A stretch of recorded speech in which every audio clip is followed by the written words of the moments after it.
The gunshot that echoed through the dusty streets of Greeley, Colorado on that sweltering July afternoon in 1879, sent Amelia Richardson running toward the general store with her heart pounding so hard she thought it might burst through her chest. She pushed through the gathering crowd, her worn skirts catching on splinters from the wooden sidewalk, and found her younger brother Daniel collapsed on the ground, blood seeping through his shirt just below his rib cage. His face had gone white as fresh snow, and his breathing came in short, rattled gasps that made her stomach twist with terror. "Move back.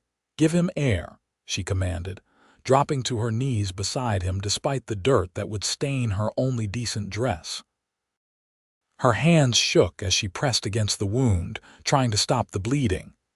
Daniel's eyes fluttered open, unfocused and glazed with pain. "I did not see him, Amelia," he whispered, his voice barely audible above the murmuring crowd. "He thought I was reaching for a weapon, but I was just getting the letter from my pocket." "Hush now, save your strength," she said, looking up desperately at the faces surrounding them. "Someone fetch Dr. Morrison, please, I am begging you." An older woman with kind eyes stepped forward. "The doctor is 3 towns over delivering a baby. He will not be back until tomorrow evening at the earliest." Amelia felt her world tilting. Tomorrow evening might as well be next year. Daniel would not survive that long without proper medical attention. She could see it in the way his skin had taken on a grayish tinge, in the amount of blood soaking into the Colorado dirt beneath him. "There is a traveling medicine man staying at the boarding house," a merchant offered. "Came in on yesterday's stage. He has supplies, proper instruments. Saw his case myself." "Fetch him," Amelia demanded, her voice cracking. "Please fetch him now."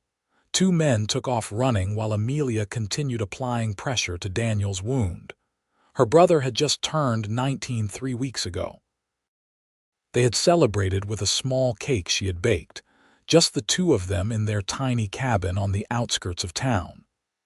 Their parents had died 5 years prior when cholera swept through Colorado, leaving Amelia, then only 16, to raise her younger brother alone.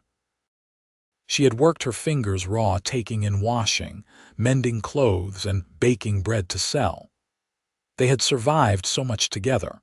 This could not be how their story ended. The medicine man arrived within minutes, a portly gentleman with spectacles and a black leather bag. He examined Daniel quickly, his expression grave. "I need to extract the bullet immediately and clean the wound. It will cost $15 for the surgery and another $10 for the medicines he will need afterward to prevent infection. $25. Amelia's entire savings amounted to $7.30, hidden in a tin can beneath the floorboards of their cabin. She had been saving for months to buy fabric to make new dresses, hoping to start a small seamstress business. "I have $7, she said desperately. "I can get you the rest, I promise. I can work, I can do washing, cooking, anything you need." The medicine man shook his head sadly. "I am sorry, miss, but I have been cheated too many times by promises. I need payment up front or I cannot proceed." Amelia felt tears streaming down her face. Daniel's breathing had grown more labored. She looked down at her hands, still pressed against his wound, and saw the gold band on her right ring finger.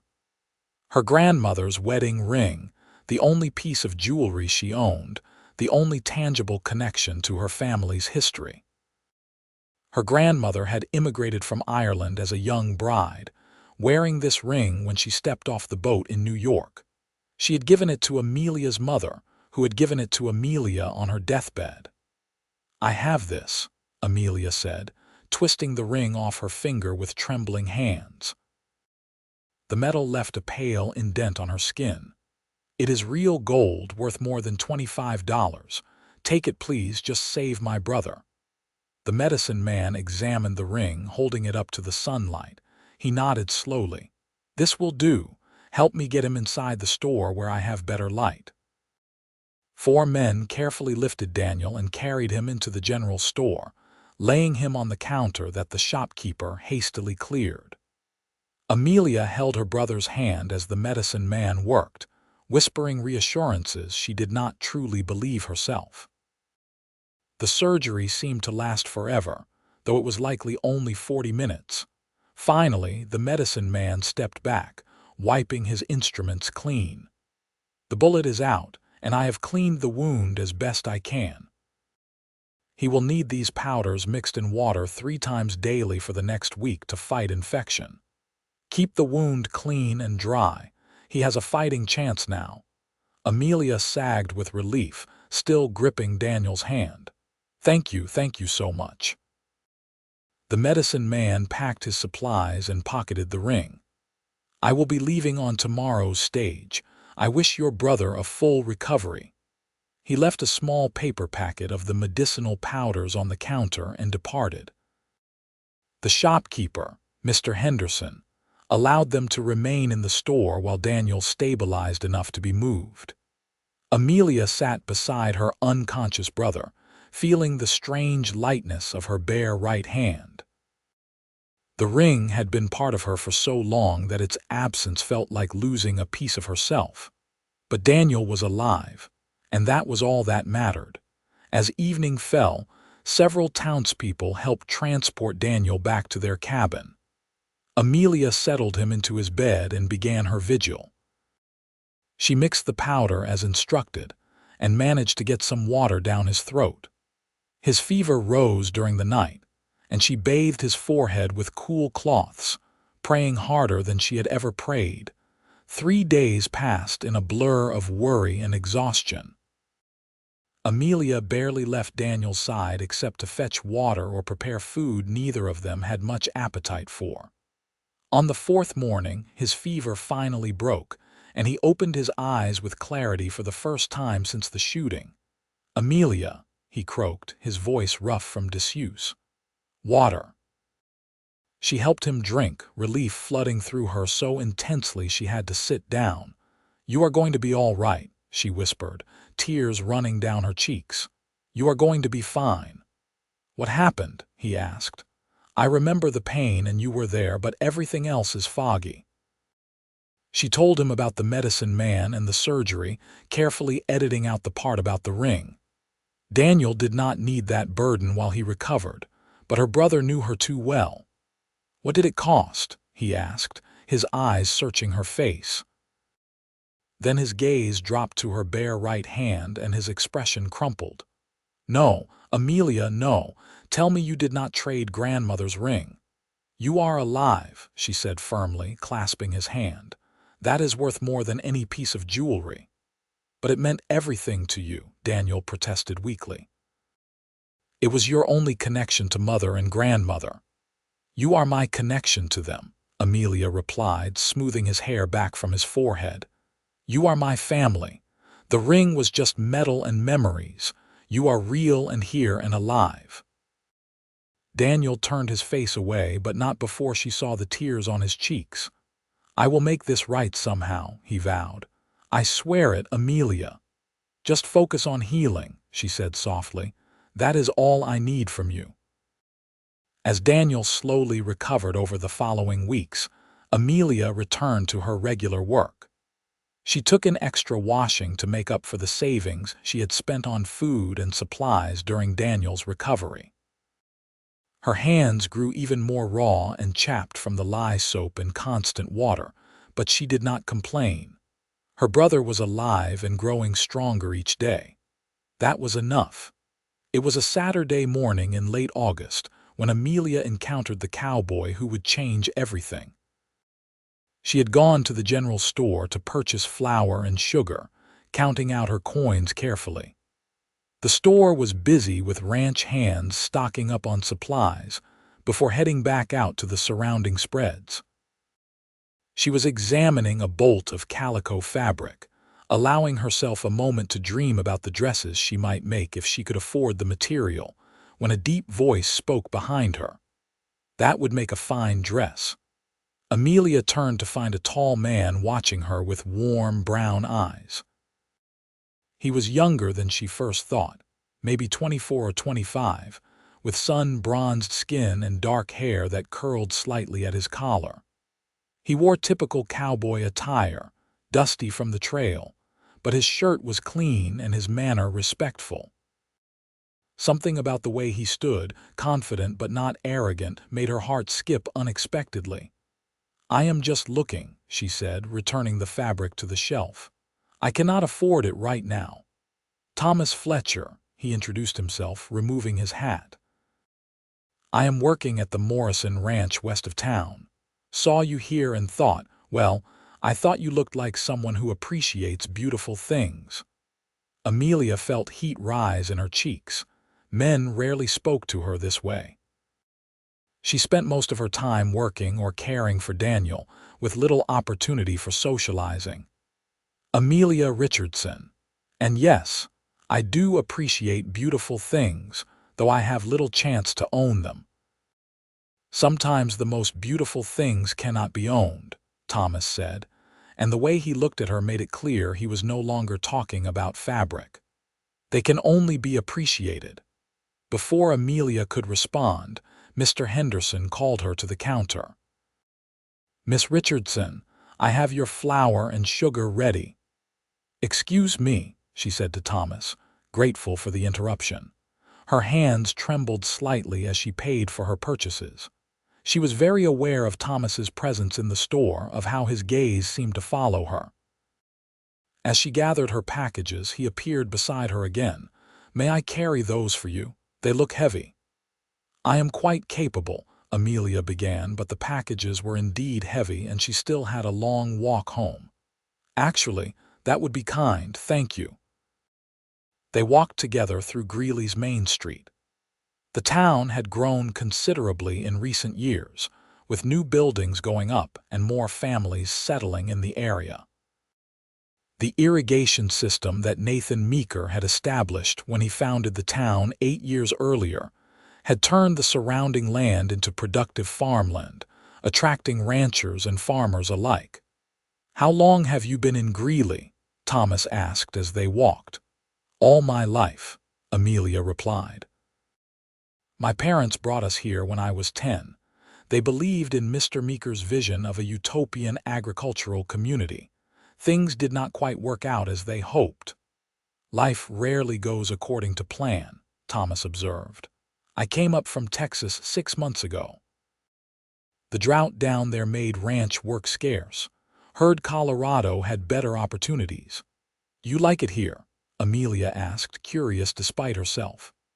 "I am starting to," Thomas said, smiling at her in a way that made her stomach flutter. They reached the turn toward her cabin and Amelia stopped. "I can manage from here.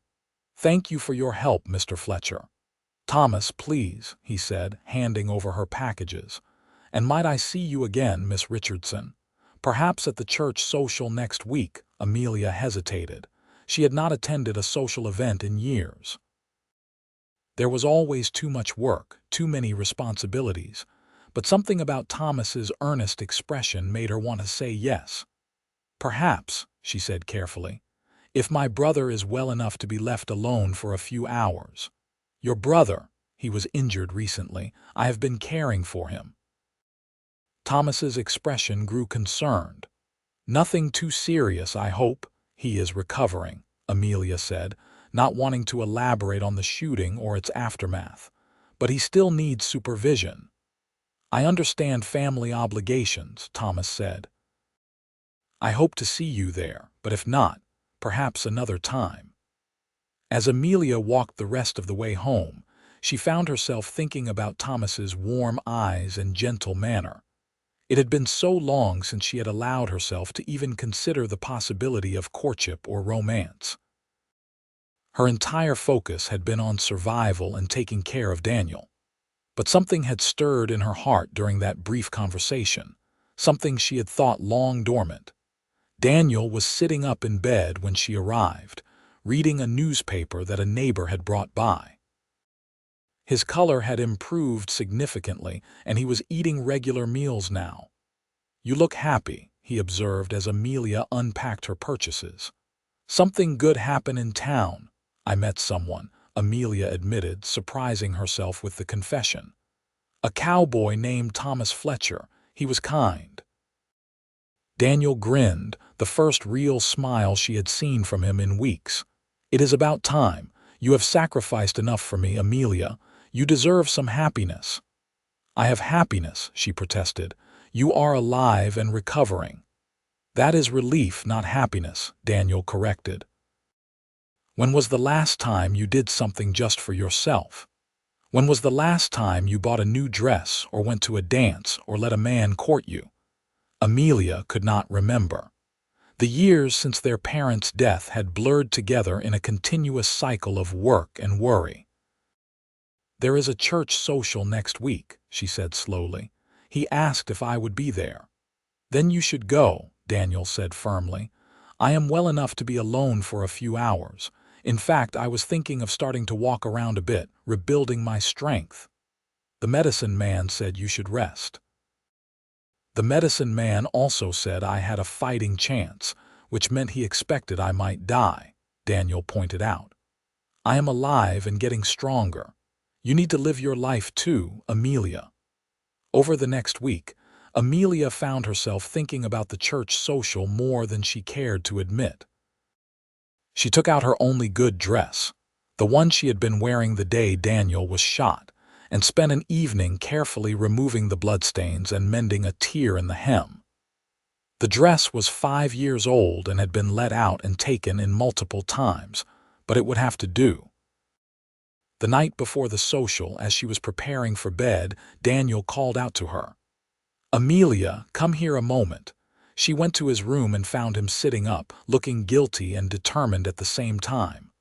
"What is wrong? Are you in pain?" "No, but I need to tell you something," Daniel said. "I have been doing odd jobs from bed. Mr. Henderson has been bringing me accounting work from the store, checking inventory lists and such. And Mrs. Patterson paid me to address her correspondence. It is not much, but I have been saving." He reached under his pillow and pulled out a small leather pouch. "There is $8 here. I want you to go to Henderson's store tomorrow before the social and buy that calico fabric you were looking at. Make yourself a new dress." "Daniel, no," Amelia protested. "That money should go to savings, to rebuilding what we spent on your recovery."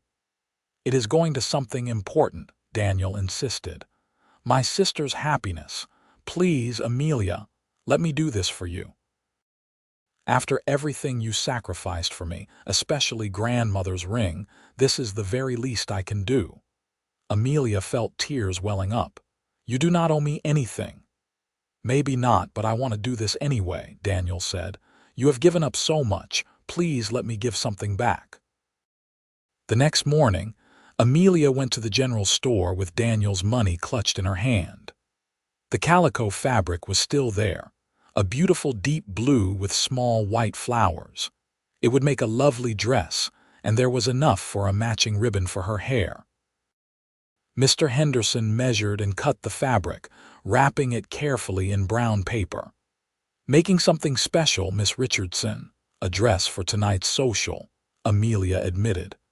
"About time you had something new," the shopkeeper said kindly. "You work harder than anyone I know.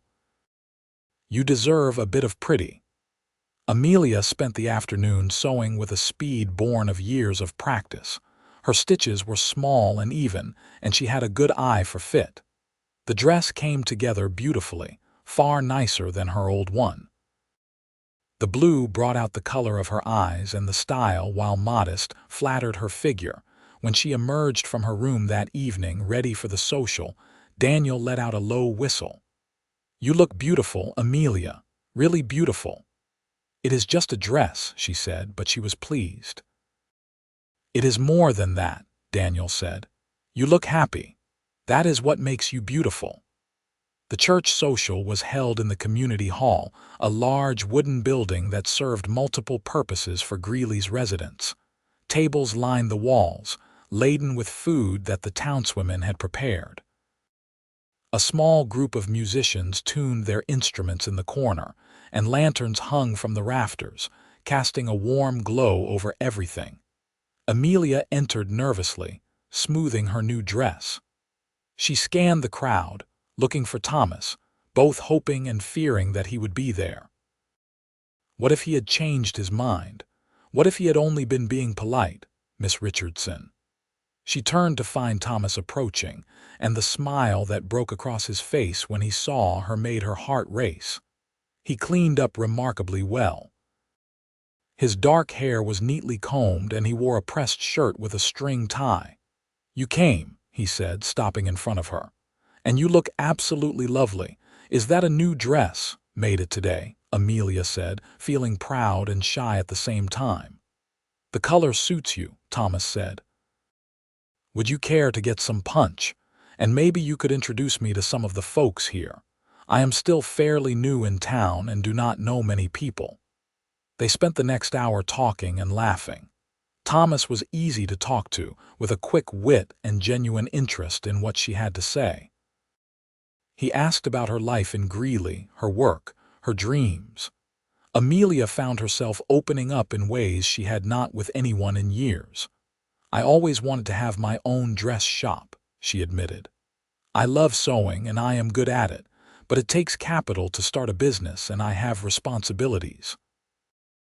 "Your brother," Thomas said. "Yes, Daniel is all I have left. Our parents died when I was 16. I have been taking care of him ever since." "That must have been difficult," Thomas said softly. "You were just a child yourself." "I did what needed to be done," Amelia said. "We survived." "You did more than survive," Thomas observed. "You built a life, took care of your family. That takes strength." When the music started, Thomas asked her to dance. Amelia hesitated, embarrassed. "I am not very good. I have not danced in years." "Neither have I," Thomas admitted. "We can stumble through it together." He was actually a decent dancer, and he led her patiently through the steps. Being in his arms felt both strange and natural at the same time. Amelia was very aware of his hand on her waist, of the warmth of his body close to hers. She had never felt quite this way before, this mixture of excitement and nervousness and something deeper she could not quite name. "Miss Richardson," Thomas said as they danced, "I would very much like to call on you if you would allow it. I know we just met, but I feel drawn to you in a way I cannot quite explain." Amelia looked up at him, at the honesty in his brown eyes. "I would like that," she said softly. "But I should tell you my life is complicated. I have responsibilities and very little free time." "Everyone has complications," Thomas said. "I would like to get to know you anyway if you will let me." "Then yes," Amelia agreed. "You may call on me." Over the following weeks, Thomas became a regular presence in Amelia's life. He would stop by after work at the ranch, often bringing small gifts like wildflowers he had picked on the trail or fresh eggs from the ranch chickens. He helped with heavy chores around the cabin, repairing a broken step and fixing a leak in the roof. Daniel approved of him immediately, appreciating both Thomas's kindness and the way he treated Amelia with respect and obvious affection. They would sit on the porch in the evenings after Amelia finished her work, talking as the sun set over the Colorado plains. Thomas told her about growing up in Texas, about his family's small ranch that had failed during the drought. Amelia shared her memories of her parents and her struggles to keep her and Daniel afloat. "You are the strongest woman I have ever met," Thomas said one evening. "Most people would have given up." "Giving up was never an option," Amelia replied. "What else would I have done?" "I do not know, but many would have found something," Thomas said. "You chose the hard path of responsibility and love." As September arrived and the air began to cool, Amelia realized she was falling in love with Thomas. It was not the dramatic, overwhelming feeling she had read about in books. Instead, it was gentle and steady, growing deeper each day. She loved how he made her laugh, how he listened when she talked, how he treated her brother with kindness. She loved the way his eyes lit up when he saw her and the gentle way he held her hand. One evening, as they sat on the porch watching fireflies, Thomas took her hand. "Amelia, I need to tell you something." Her heart skipped. "What is it?" "I am falling in love with you," Thomas said simply. "I think I started falling for you the moment I saw you in the general store, but I know for certain now you are everything I ever hoped to find. You are kind and strong and beautiful inside and out." Amelia felt tears prick her eyes. "I am falling in love with you too," she whispered. "It frightens me sometimes how much I care for you." "Why does it frighten you?" "Because I could lose you," Amelia admitted. "I lost my parents. I almost lost Daniel. Everyone I love seems to slip away." Thomas squeezed her hand gently. "I am not going anywhere. I am right here, and I intend to stay right here." He leaned in slowly, giving her time to pull away if she wanted to, but Amelia did not want to pull away. When his lips met hers, it was soft and sweet and perfect. Her first kiss at 21 years old, sitting on a broken-down porch in a Colorado evening. As October arrived, Thomas started talking about the future. He had been saving his wages from the ranch and had plans to buy some land and start his own small spread. "Nothing huge," he explained, "just enough for some cattle and horses, maybe build a decent house." "That sounds wonderful," Amelia said. "I want you to be part of it," Thomas said. "I want to marry you, Amelia. I know we have not been courting long, but I am certain about my feelings. I want to build a life with you." Amelia's heart soared and ached at the same time. "I want that too," she said. "But what about Daniel? I cannot abandon him." "I would never ask you to," Thomas assured her. "Daniel is your family, which means he is my family too. When we have our own place, he will have a home there. He can help with the ranch work, and we will all build something together." "You would do that?" Amelia asked, hardly daring to believe it. "Of course," Thomas said. "I love you, Amelia. That means loving the people you love too." They decided to wait until spring to marry, giving Thomas time to secure the land and start building a house. Amelia threw herself into preparations, sewing quilts and curtains in her spare time. Daniel continued to recover, growing stronger each week. He began helping around town, doing odd jobs and saving money of his own. One chilly afternoon, in late October, Thomas came to the cabin looking troubled. Amelia was hanging laundry on the line, and she knew immediately that something was wrong. "What happened?" she asked, concern flooding through her. "I went to Henderson's store today," Thomas said slowly. "I was looking at some tools I will need for the new place, and I happened to glance at the jewelry case. Amelia, there was a gold ring there. Mr. Henderson said he bought it from a traveling medicine man back in July." Amelia's hands stilled on the wet sheet she was hanging. "My grandmother's ring." "He described the woman who traded it," Thomas continued. "Said it was for her brother's surgery, that he had been shot. It was you, was it not?" There was no point in denying it. Amelia nodded, feeling the old grief rise up fresh. "Daniel was dying. The medicine man needed payment up front. The ring was all I had of value." Thomas's expression was full of compassion and something else, something that looked like determination. "How much is Henderson asking for it?" "Thomas, no," Amelia said quickly. "That ring is gone. I made my peace with it." "How much?" Thomas repeated. "I do not know. I have not asked. I cannot afford it anyway, so what would be the point of torturing myself?" "I asked," Thomas said quietly. "Henderson wants $18. It is less than the ring is worth, but he has been having trouble finding a buyer in Greeley." $18. Amelia almost laughed at the bitter irony. She had traded something priceless for her brother's life, and now it could be bought back for $18 she did not have. "I have been saving for the land," Thomas said carefully. I have about $40 put away. I could buy the ring back." "No," Amelia said firmly. "Thomas, that money is for our future, for the ranch. You cannot spend it on a piece of jewelry." "It is not just jewelry to you," Thomas argued.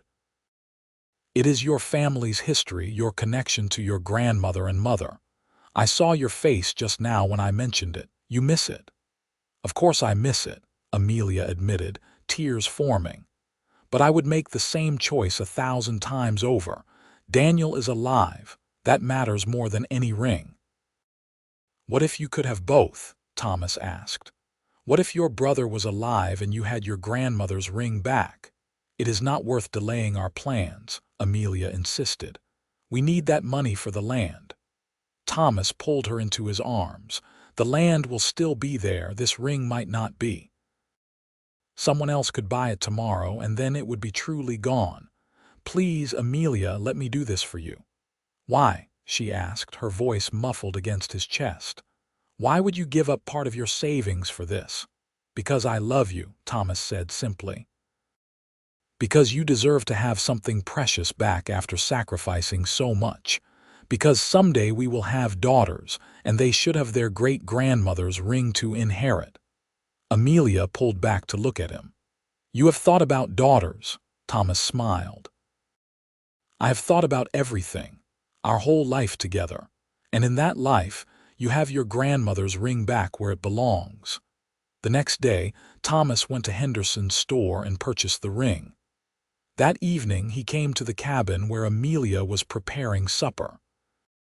Daniel was outside chopping wood, having regained enough strength to help with chores. "Close your eyes," Thomas said. "Why?" Amelia asked, laughing. "Just do it. Trust me." She closed her eyes, feeling foolish and excited at the same time. She heard Thomas moving and then felt him take her right hand gently. "You can open them now." Amelia opened her eyes and looked down. Her grandmother's ring gleamed on her finger, returned to its rightful place. The gold caught the lamplight, and she saw the familiar scratches and dents that she had memorized long ago. Her vision blurred with tears. "Thomas," she whispered, unable to say more. "It belongs with you," Thomas said. "It always has." Amelia threw her arms around his neck, crying and laughing at the same time. Thank you so much. I never thought I would see it again." "I know this is your grandmother's wedding ring," Thomas said, "and I know it belongs on your right hand in memory of her. But someday soon, I hope to put my own ring on your left hand, one that symbolizes our future together." "I would like that," Amelia said, looking up at him through her tears. "I would like that very much." Daniel came in from outside, took one look at Amelia's tear-stained face and the ring on her finger, and understood immediately. "He bought it back," he said, his own voice thick with emotion. "He did," Amelia confirmed. Daniel crossed the room and shook Thomas's hand firmly. "Thank you. You have no idea what this means to her, to both of us. That ring is the last piece of our mother we had left." "I think I do know," Thomas said. "And I wanted Amelia to have it back." That night, after Thomas left and Daniel had gone to bed, Amelia sat by the fire turning the ring on her finger. It felt right there, like something that had been missing had finally been restored. But more than that, Thomas's gesture had shown her the depths of his love and understanding. He had given up part of his dream, however temporarily, to restore something precious to her. The winter passed quickly. Thomas continued working at the Morrison Ranch and saving money. By March, he had enough to purchase a parcel of land about 5 miles west of Greeley. It was good land with a creek running through it and decent grazing. He began building a house with help from Daniel and some of the other ranch hands. Amelia prepared for their wedding, scheduled for the first Saturday in May. She made her wedding dress from white muslin, simple but elegant, with lace at the collar that she had tatted herself. The women of Greeley, many of whom Amelia had worked for over the years, contributed gifts and advice. Mrs. Patterson donated fabric for curtains. Mr. Henderson gave them a set of dishes as a wedding present. On May 3, 1880, Amelia Richardson married Thomas Fletcher in the small church in Greeley. The ceremony was simple, attended by Daniel and a few dozen townspeople who had become friends over the years. Amelia wore her white dress with her grandmother's ring on her right hand.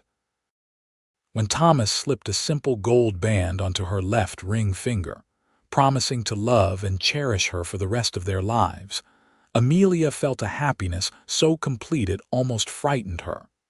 They held a small reception in the community hall with cake and dancing. Daniel gave a toast, his voice only breaking once as he spoke about his sister's strength and capacity for love. "She saved my life by giving up the thing she treasured most," he said. "And Thomas gave it back to her. That is the kind of love we should all aspire to." Thomas and Amelia spent their wedding night in the new house, which was finished enough to be livable even if some details remained incomplete. They lay together in bed, the window open to let in the cool spring air, and talked about their future. "I want to give you everything," Thomas said, stroking her hair. "A good home, security, happiness.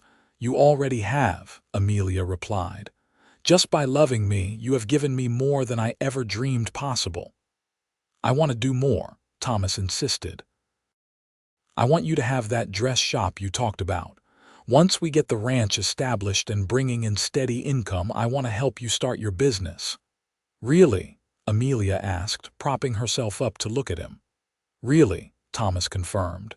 "You have talent, Amelia. The dress you made for the church social, your wedding dress, all the sewing you do. You could build something wonderful. I want to help you do that." "What did I do to deserve you?" Amelia whispered. "You were yourself," Thomas said simply. "That is all you ever had to be." Daniel moved into the new house with them, taking a small room at the back. He proved to be a hard worker and a valuable help as they built up the ranch. Thomas purchased a small herd of cattle and several horses. The work was hard, but they were building something together. In July, exactly 1 year after Daniel was shot, Amelia discovered she was pregnant. She told Thomas while they were working in the vegetable garden she had planted behind the house. He dropped his hoe and swept her into his arms, spinning her around despite her laughing protests. "We are going to have a baby," he said, wonder in his voice. "Amelia, we are going to be parents. Are you happy?" she asked, though she could see the answer in his face.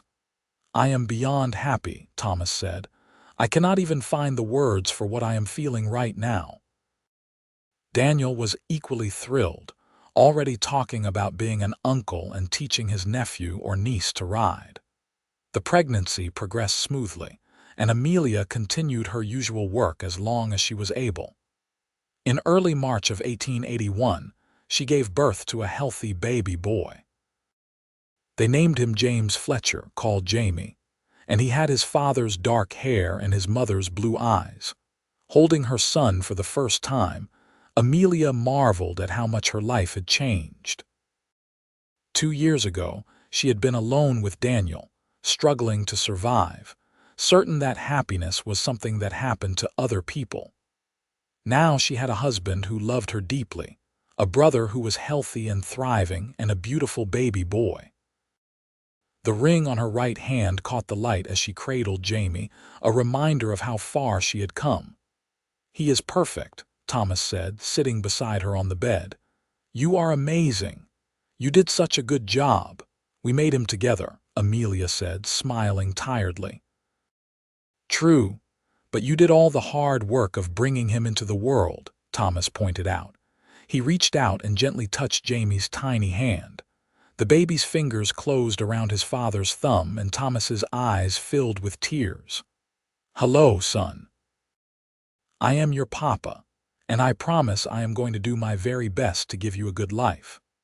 The first year of Jamie's life was full of joy and challenges. The baby was colicky for the first few months, crying often and sleeping poorly. Amelia and Thomas took turns walking him at night, exhausted but committed. Daniel helped where he could, often holding Jamie while Amelia prepared meals or caught a precious hour of sleep. The ranch continued to grow.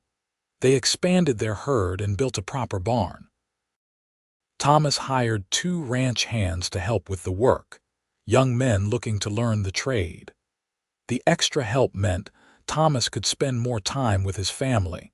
When Jamie was 15 months old, Thomas surprised Amelia with a small building in town. It was just one room with large windows, perfect for a dress shop. "I told you I wanted you to have this," he said, handing her the key.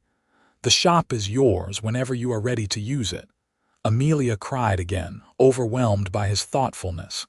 "How did you afford this?" "We had a good year with the cattle," Thomas explained. "And I have been saving.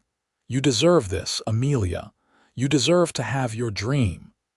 It took Amelia several months to get the shop ready while caring for Jamie and maintaining the household.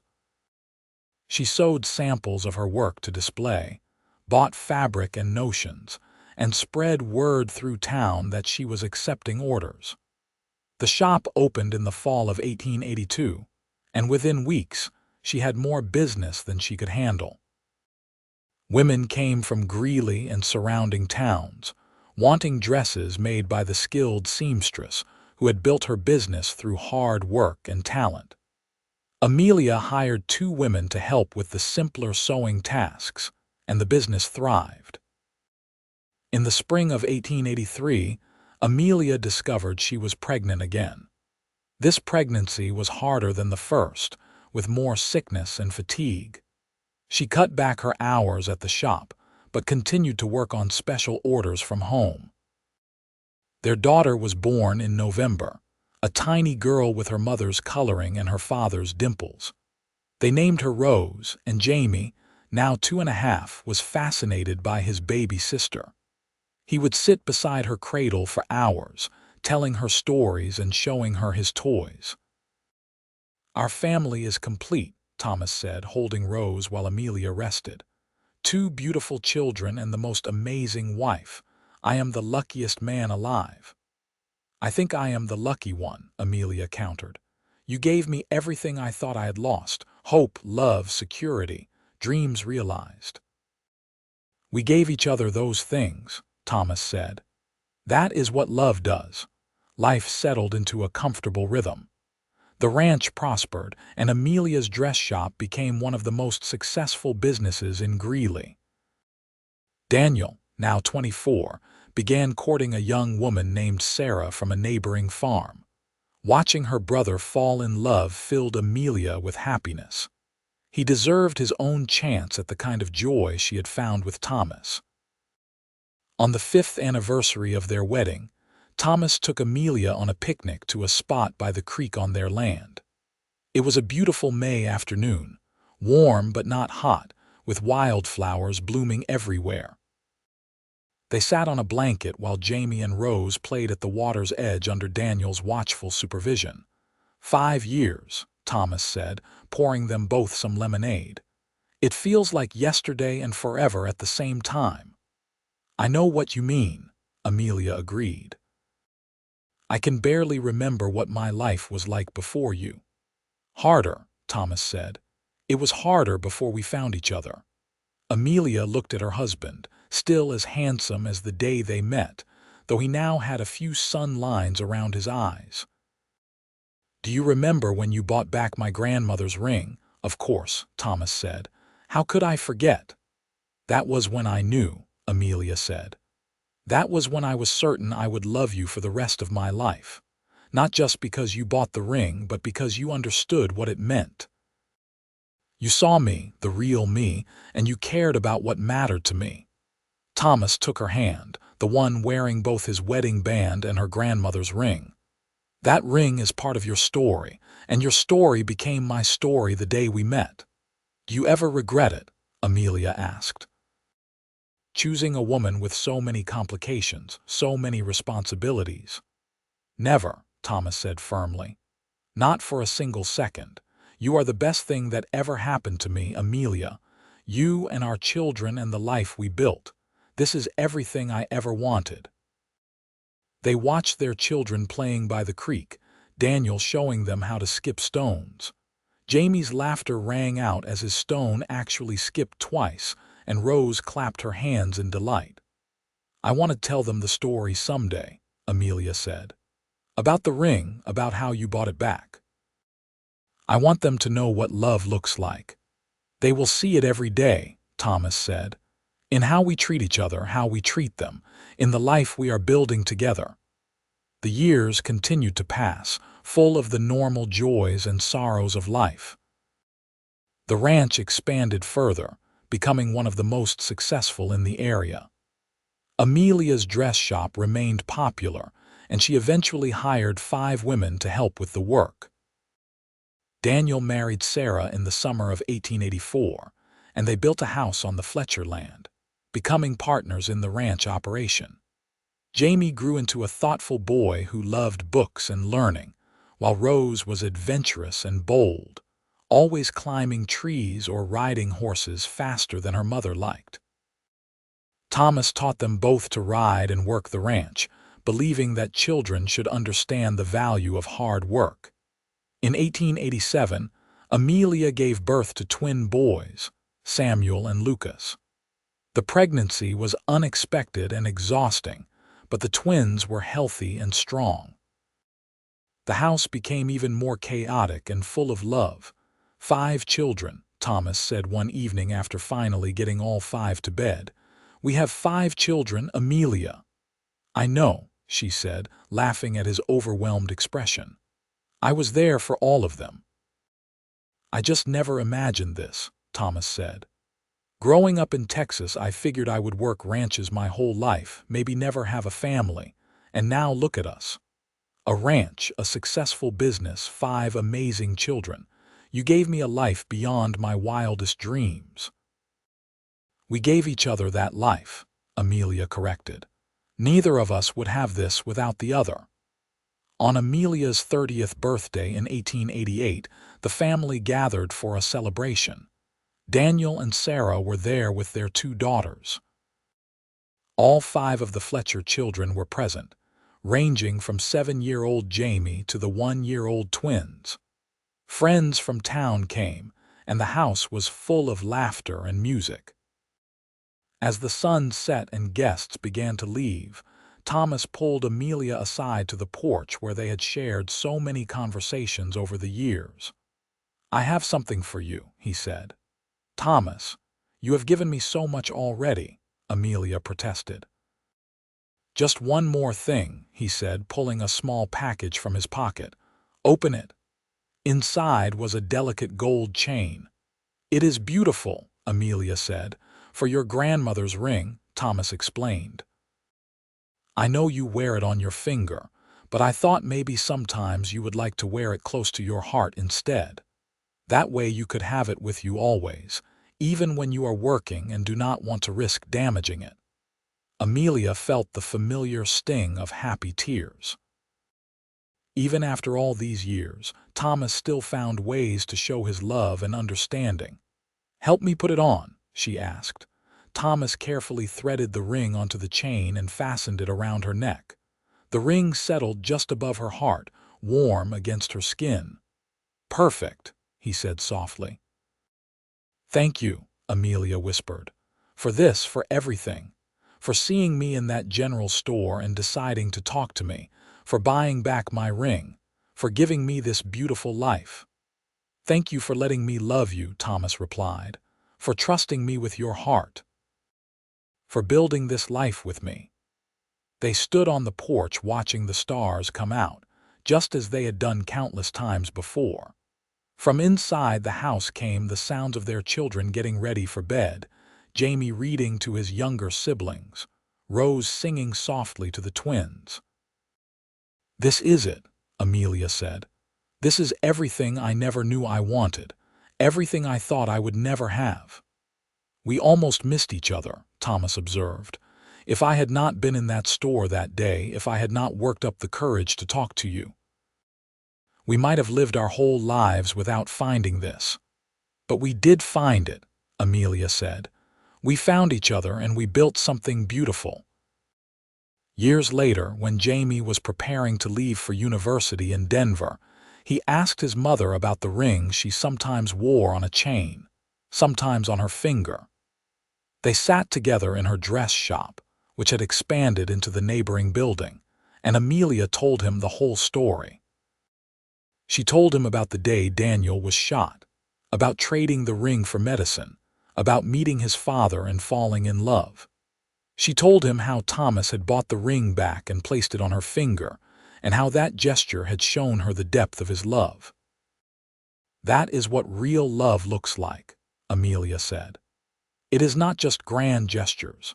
It is understanding what matters to the people you love and caring about those things. It is sacrifice and commitment and choosing each other every single day."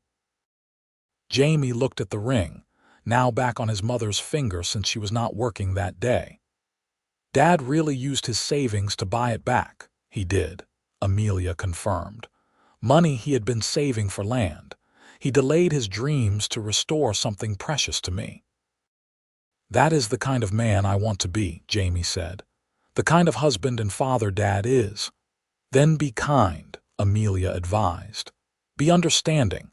Pay attention to what matters to the people you love, and do not be afraid to show your feelings. Your father has never been ashamed to tell me he loves me, even in front of others. That honesty, that openness, it makes all the difference." As Amelia watched her eldest child leave for his education, she reflected on how much had changed since that terrible day in July 1879. She had been so alone then, so frightened, convinced she would lose everything. Instead, in giving up what she thought was her last precious possession, she had somehow opened the door to more blessings than she could have imagined. The ring had come back to her, just as hope had come back, just as love had found her when she least expected it. And in the end, she had not just survived. She had thrived, building a life full of love and purpose and joy. Rose eventually took over the dress shop, showing even more talent than her mother. The twins grew into strong young men who loved ranching and took over more of that operation as Thomas aged. Daniel and Sarah raised their family nearby, and the Fletcher Ranch became known throughout Colorado as a model of success and hard work. In 1900, as the new century dawned, Thomas and Amelia celebrated their 20th anniversary. Their children threw them a party, and half of Greeley turned out to celebrate the couple who had become pillars of the community. 20 years, Thomas said in his speech, his arm around Amelia's waist. 20 years since I married the most amazing woman I have ever known. People ask me sometimes what the secret is to a happy marriage. I tell them there is no secret. You just have to choose the right person and then choose them again every single day. You have to pay attention to what they need. You have to show up, even when it is hard. And you have to remember that love is not just a feeling. It is action. It is buying back your wife's grandmother's ring when you could have used that money elsewhere. It is the small kindnesses and big sacrifices we make for each other. Amelia stood beside him, tears streaming down her face. The ring was on her finger, as it usually was when she was not working. At 41, she was still beautiful, her hair showing some silver but her face relatively unlined. Life had been good to her, and it showed. "I traded my grandmother's ring for my brother's life," Amelia said when it was her turn to speak. "It was the hardest thing I had ever done, giving up my last connection to my mother and grandmother. But it was also the right thing, the only thing. And somehow, impossibly, I got it back. Thomas bought it and placed it on my finger, and in doing so, he showed me what love really means. It means understanding. It means sacrifice. It means paying attention to what matters to the people you love. That ring has become a symbol of so much more than my family history. It is a symbol of the love Thomas and I share, and the life we built together." That night, in the quiet of their bedroom, Thomas helped Amelia undress, his movements still tender after all these years. "No regrets?" he asked, as he sometimes did. "Not a single one," Amelia replied, as she always did. "You gave me everything, Thomas, everything I had lost, everything I thought I would never have." "We gave each other everything," Thomas corrected gently, pulling her into his arms. "That is how this works." They lay together in the darkness, comfortable in the silence that comes from years of knowing each other deeply. Amelia twisted her grandmother's ring on her finger, a gesture that had become unconscious over the years. "You remember what you said to me the night you bought back the ring?" she asked. "About daughters inheriting it someday." "I do," Thomas confirmed, "though we ended up with just one daughter and 4 sons. "Rose knows the story," Amelia said. "She knows what this ring means and what it represents. When the time comes, I will give it to her, and she will pass it to her daughter, and the story will continue." "Our story," Thomas said. "Yes," Amelia agreed. "Our story." They fell asleep wrapped in each other's arms, the ring gleaming softly in the moonlight that streamed through the window. Outside, the wind whispered across the Colorado plains, and in the distance, cattle lowed softly. It was the sound of home, of the life they had built together. Years continued to pass in the gentle rhythm that defines a well-lived life. Thomas and Amelia watched their children marry and have children of their own. Jamie became a teacher. Rose ran the dress shop empire that had grown to include 3 locations, and the twins took over the ranch completely. Daniel remained their closest friend and confidant until his death in 1910, at the age of 50. Amelia mourned her brother deeply, but she was grateful for the years they had been given after his near death in 1879. In 1915, on a warm spring evening much like the one when they first met, Amelia and Thomas sat on their porch. They were older now, in their 50s, with gray hair and lined faces. But their love had not diminished. If anything, it had deepened, matured like good wine. "Do you ever think about that day?" Amelia asked. "The day you saw me in Henderson's store looking at fabric." "All the time," Thomas admitted. "I think about how close I came to not speaking to you. I was nervous, worried you would think I was too forward. But something pushed me to take that chance." "I am glad you did," Amelia said. "I am glad you had the courage to talk to me." "So am I," Thomas agreed. "Everything good in my life came from that moment. You, our children, our grandchildren. All of it stems from that afternoon when I decided to tell a pretty woman that calico would make a fine dress." Amelia laughed, remembering. "That was your opening line. I had forgotten." "It was terrible," Thomas acknowledged. "I am amazed you did not walk away immediately." "I almost did," Amelia teased. "But then you smiled, and I thought maybe you were worth a second chance." "Just a second chance?" Thomas asked, pretending to be offended. "Well, you have gotten a few more since then," Amelia allowed, leaning against his shoulder. They sat in comfortable silence, watching the sunset paint the sky in shades of orange and pink. Amelia touched the ring on her finger, as she often did when she was thinking about their life together. "I want you to know something," Thomas said suddenly, "in case I do not say it enough. You made my life worth living, Amelia. Before you, I was just drifting, working various ranches, no real purpose. You gave me purpose. You gave me a reason to work hard, to dream big, to be the best man I could be." "You did the same for me," Amelia replied. "Before you, I was surviving, but I was not really living. You taught me that I could have both. I could be responsible and take care of my family and still have joy and love and dreams of my own." "We were lucky to find each other," Thomas said. "No," Amelia corrected gently. "We were blessed. And we worked hard to build what we have. Love is not just luck. It is choice and effort and showing up every day. As the stars began to appear, their youngest grandchild, Rose's daughter Anna, came running up to the porch. "Grandma, Grandpa, Mama says supper is ready. Are you coming?" "We will be right there, sweetheart," Amelia promised. Anna ran back to the house and Thomas helped Amelia to her feet. They had aged, their bodies not as spry as they once were, but they still moved together with the practiced ease of long partnership. Before they went inside, Thomas stopped Amelia and pulled her close. "I love you," he said, looking into her eyes. "I will love you until my last breath and beyond." "I love you too," Amelia replied, touching his face gently. "Thank you for buying back my grandmother's ring. Thank you for seeing me and loving me. Thank you for this beautiful life." "Thank you for letting me," Thomas said and kissed her softly. They walked into the house together, hand in hand, ready to share a meal with their family.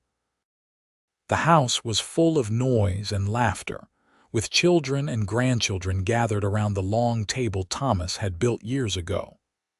This was the life they had created, built on a foundation of love and sacrifice and small kindnesses that added up to something magnificent. As Amelia looked around the table at her beloved family, she thought about that desperate day when she had traded her grandmother's ring for medicine. She had thought she was giving up her past to save her future. Instead, she had unknowingly set in motion a series of events that would lead to more happiness than she had ever imagined possible. The ring had been lost and found, and so had she. Lost in grief and struggle and responsibility, found by a kind cowboy with warm eyes and a generous heart. Together they had built something that would last far beyond their own lives, a legacy of love that would pass to their children and grandchildren, and beyond. That night, after the family had left and the house was quiet again, Amelia took off her grandmother's ring and held it up to the lamplight. The gold was worn smooth in places from decades of wearing, but it was still beautiful, still precious. She thought about her grandmother wearing it as a young bride, about her mother wearing it through years of marriage and motherhood, about herself wearing it through joy and sorrow. And she thought about Thomas, searching the general store until he found it, spending his hard-earned money to restore it to her, placing it on her finger with such tenderness. That moment had crystallized everything she felt about him, everything she knew their love to be. "What are you thinking about?" Thomas asked, emerging from their bedroom in his nightshirt. "About how this ring has witnessed so much love," Amelia said. "My grandmother's love for my grandfather, my mother's love for my father, our love for each other. It has become more than just a ring. It is a testament to what love can do, how it can endure and grow and change everything." Thomas came to stand beside her. "When you give it to Rose, you should tell her the whole story, not just the family history part, but our part too. She should know that sometimes love means sacrifice, and sometimes it means restoration. She should know that the right person will understand what matters to you and care about those things." "I will," Amelia promised. "I will tell her everything." They went to bed, and as Amelia drifted off to sleep, she felt profoundly grateful. Grateful for the life she had lived, for the man who slept beside her, for the family they had created together. Grateful even for the trials that had brought them together, for the desperate moment when she had traded her ring, because without that moment, Thomas might never have known about it. He might never have been able to show his love in such a meaningful way. Everything had worked together, the good and the bad, the desperate and the joyful, to create this life. And it was a good life, full of love and purpose and meaning. The story of Amelia Richardson and Thomas Fletcher became a favorite tale in Greeley, passed down through generations. People spoke of the young woman who traded her most precious possession to save her brother's life, and the cowboy who loved her enough to buy it back. They told it as a story about sacrifice and restoration, about the kind of love that pays attention and acts. Their children and grandchildren grew up hearing the story, and it shaped how they understood love and commitment. It taught them that real love is demonstrated through action, through the sacrifices we make, and the ways we honor what matters to the people we care about. Rose eventually inherited the ring, as her mother had planned. When Amelia gave it to her on her wedding day in 1902, she told her daughter the complete story, holding nothing back. Rose cried as she listened, understanding for the first time the full weight of what the ring represented. "Mama, I will treasure it always," Rose promised, "and I will pass the story on to my daughters." "Make sure they understand the important parts," Amelia said. "That love is action, that the right person will care about what matters to you. That sometimes we have to let go of things to save what is truly important, but that does not mean those things are lost forever. Sometimes, if we are very lucky and very blessed, they come back to us in unexpected ways." Rose wore the ring on her wedding day, and then put it away carefully, only wearing it on special occasions. She did not want to risk losing or damaging something so precious. And when her own daughter was born, she began telling her the story of her grandmother Amelia and grandfather Thomas, of sacrifice and love, and a ring that symbolized both. Thomas lived to be 73 years old, passing peacefully in his sleep in 1928 with Amelia beside him. She held his hand as he took his last breath, tears streaming down her face but grateful beyond words for the 48 years they had been given together. "Thank you," she whispered to him. "Thank you for everything, for loving me, for giving me this beautiful life. I will love you forever." She lived another 7 years, surrounded by children and grandchildren and great-grandchildren, all of them the product of the love she and Thomas had shared. She remained sharp and engaged until the end, still telling stories about the old days, still touching her grandmother's ring with the same reverence she always had. On the evening before she died in 1935, at the age of 76, Amelia called Rose to her bedside. She took off the ring for the last time and placed it in her daughter's hand. "Tell the story," she said softly. "Tell it to your children and grandchildren. Tell them about love and sacrifice. Tell them about your father, the best man I ever knew, who understood that this ring was not just jewelry. It was history and hope and everything I thought I had lost. Tell them he bought it back and placed it on my finger, and in doing so, he gave me back my past and my future at the same time." "I will, Mama," Rose promised through her tears. "I will tell them everything."